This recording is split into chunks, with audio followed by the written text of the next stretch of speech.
नमस्कार। मो आचरण जदि कहा भावना को आघात देछि तेबे मु विनम्रतार सहित क्षमा प्रार्थना करुछि।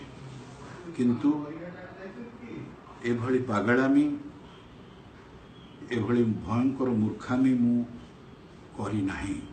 जदि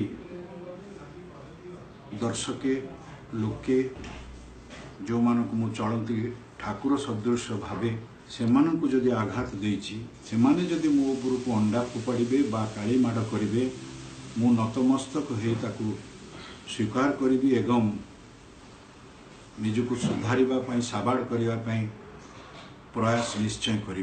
तांकरी जोगु मो जीवन मो हांडी चाल मो हांडी रे चाउल तेणु क्षमा मागिबा मो पई गौरव हब।